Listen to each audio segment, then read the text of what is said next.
Good morning, class. Today's lesson is going to be about types of measurements. Specifically, we're going to be talking about weight and length using this standardized scale and a ruler that has standardized measurements of centimeters and inches and 1 foot. Let's get started.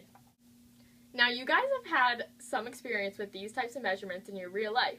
When you go to the doctor's office for your yearly checkups, they measure your height, which is basically your length, and your weight to see how well you've been growing.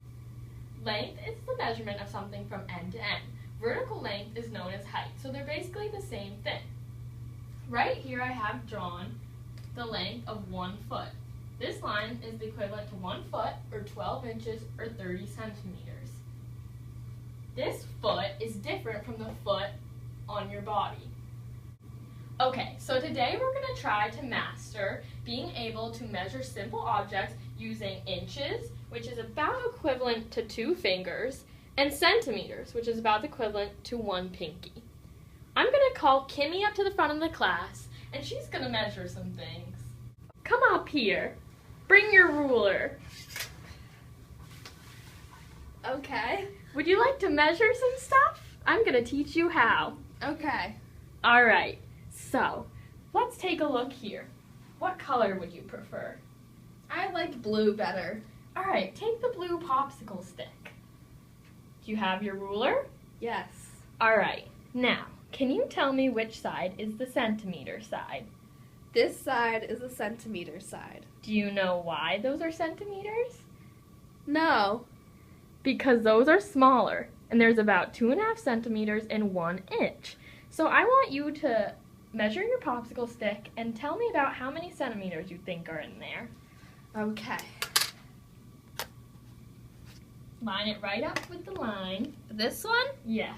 Okay. So, about 9 centimeters.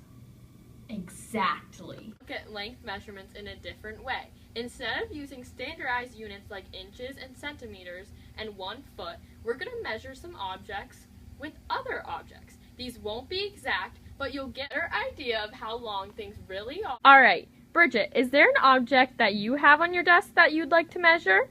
My lacrosse stick. All right, let's try to measure it using these Crayola markers.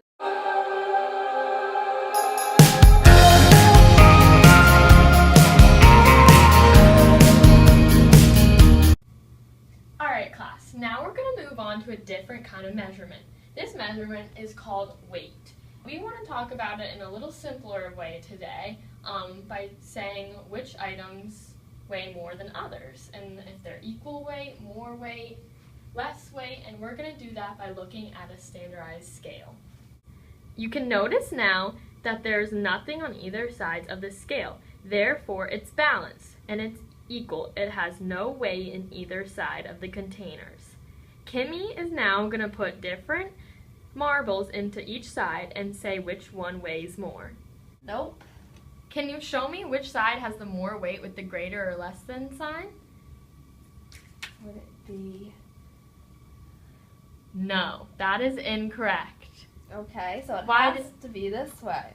Yeah, and now can you tell me why does that make sense that this side weighs more than the other side with 1 marble in it? Because this side is lower. I now have taken the class into the gym at the school. Another way to use weights in real life is when people have careers of heavy lifting. Bridget has a bar in front of her with 5 pounds on each side. Bridget, go ahead and lift it up. Do they feel like equal weights? Yes.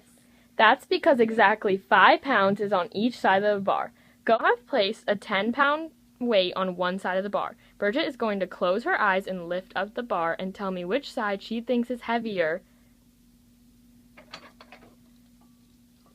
My right side, because it's pulling down my arm.